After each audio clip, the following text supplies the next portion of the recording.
Então, talvez essa daí seja a principal batalha, né? Fazer com que as pessoas, assim, pelo menos para quem não sabe do que a gente está falando, que autismo não é causado por uma coisa que vem depois que você já nasceu, né? E é interessante, você é o segundo cara que vem aqui e me fala, você não falou isso, mas que psicanálise, puta, não devia estar na universidade. Mas se for esse o problema, eu falo.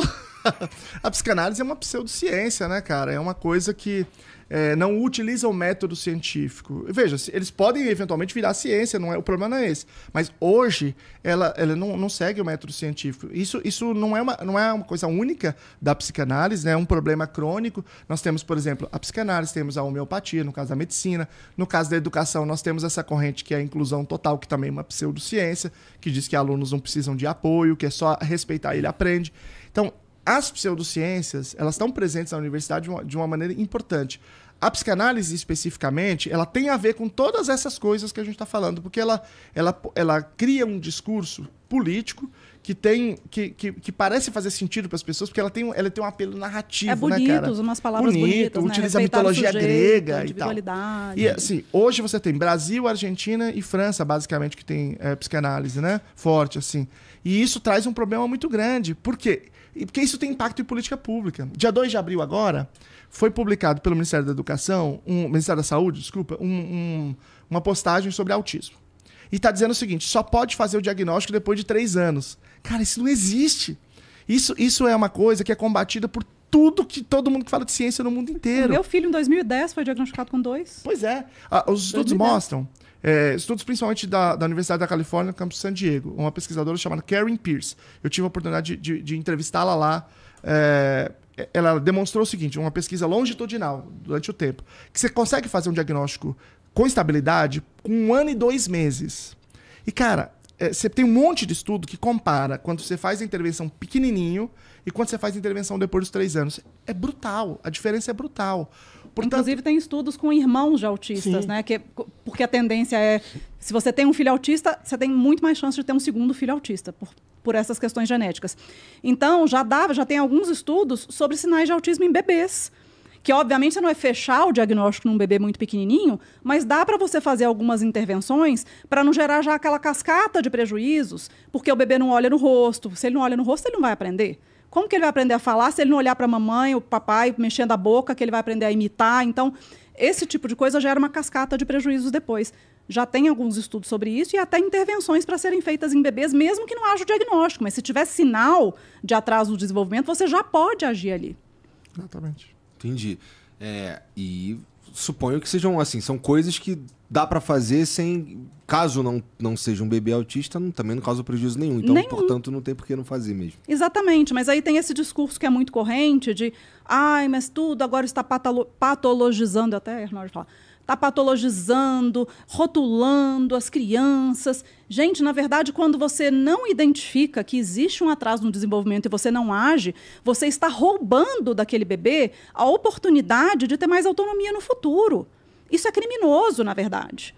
Né? Então, deveria estar em todas as universidades esse tipo de estudo mesmo de autismo em bebês, porque é o que você falou. Mal não vai fazer. São intervenções lúdicas. Tem uma pessoa que é minha amiga, Poliana, do Instagram Meu Bebê e o Autismo, que ela fala muito sobre isso, o mestrado dela é sobre isso, o doutorado dela é sobre isso, e ela mostra as intervenções que ela faz com o bebezinho dela, porque ela já tem filhos autistas.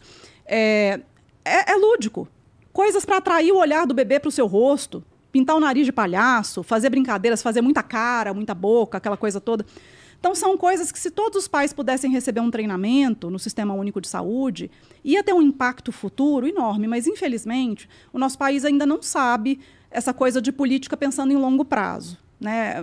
Isso não existe aqui ainda, né? É um sonho meu, inclusive. Você, por exemplo, você é professor de inglês.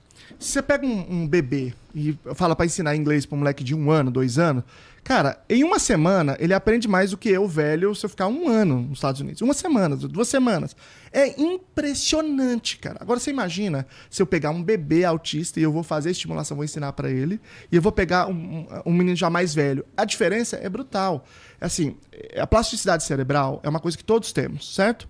Agora, a plasticidade cerebral de um bebê e de alguém maior é como se eu comparar uma piscina para o oceano. Os dois têm água, mas são duas coisas completamente distintas, totalmente distintas. E quando a gente diz assim, não, temos que diagnosticar só depois dos 3 anos, que é o que disse o Ministério da Saúde, a gente perdeu um tempão. Mas e por que isso? Porque a perspectiva da psicanálise, o Ministério da Saúde está cheio de gente com esta linha, é de que o autismo é causado nesta relação. Então você tem que esperar, porque essa relação está sendo constituída, né? Não dá para fazer muito precoce.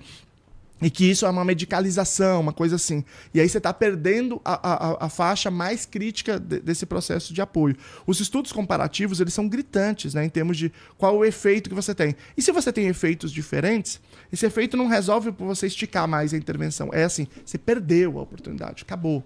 E aí nós estamos falando, inclusive, do ponto de vista de custos. Você está dizendo, bom, se eu fizer a intervenção antes, eu tenho muito mais redução de custo, porque eu tenho menos necessidade de apoio. A pessoa vai ter mais autonomia, vai depender menos de benefício do governo, vai poder ter um emprego, né? Até o meu próprio filho, eu fico pensando, porque a gente foi num médico bom na época, mas assim, não se tinha tanta noção sobre intervenções, aquela coisa.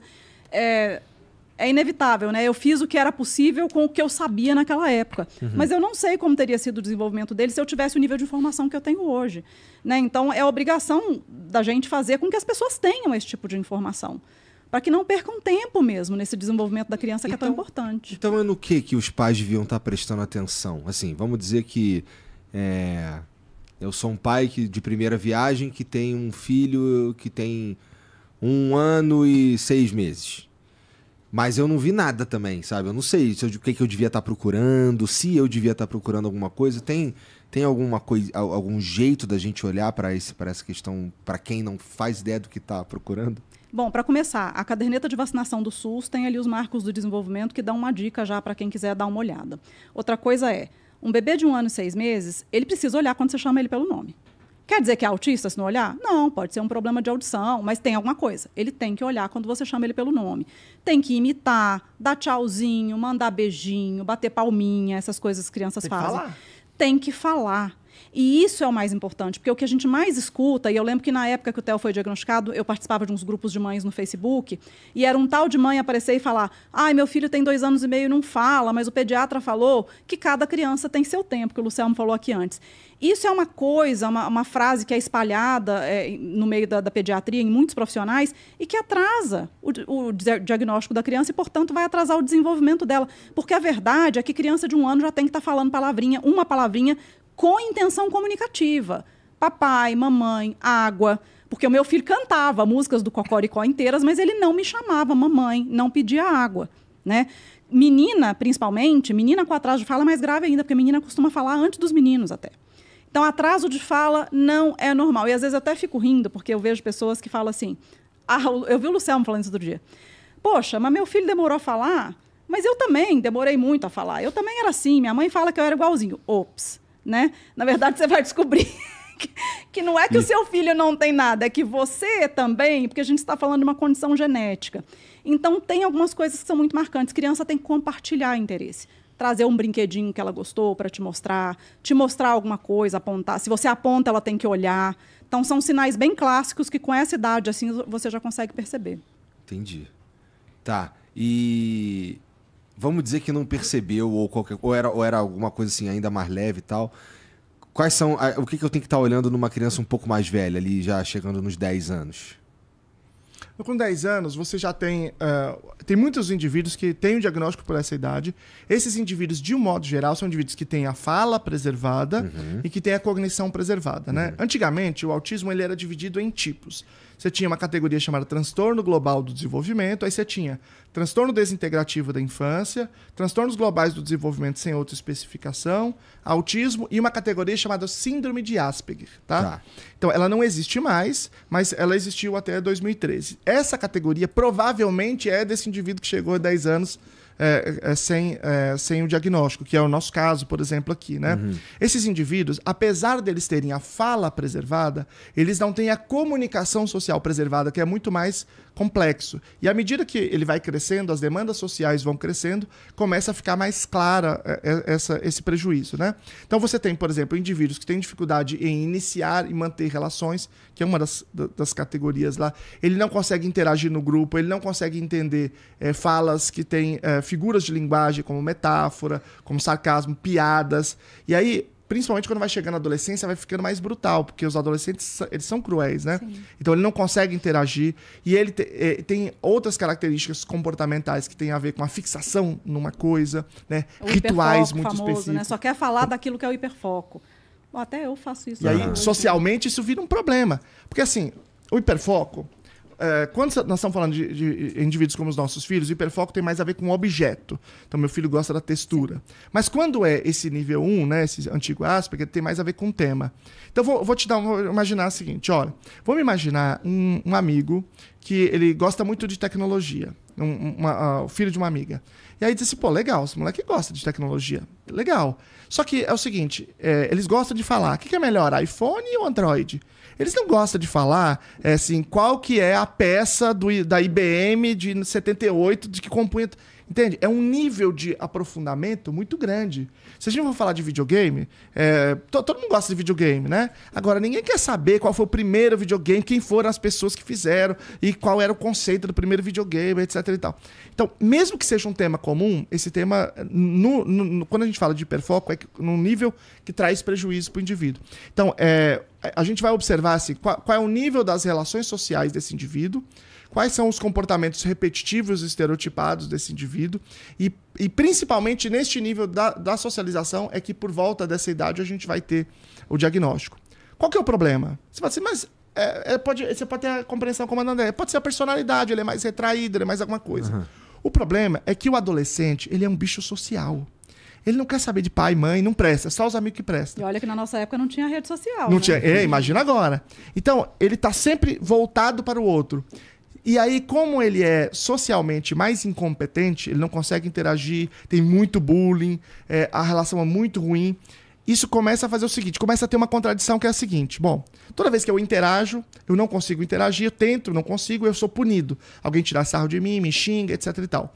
Então eu me sinto mal toda vez que eu vou falar com o outro, que eu vou interagir.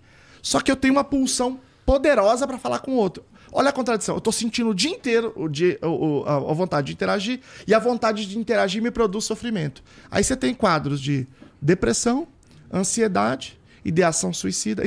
Por exemplo, suicídio é de 4 a 9 vezes mais comum entre pessoas com autismo nível 1. E em mulheres é mais alto do que em Exatamente. homens, inclusive. Provavelmente por causa dessa coisa do mascaramento que a gente Entendi. fala, né? Das mulheres.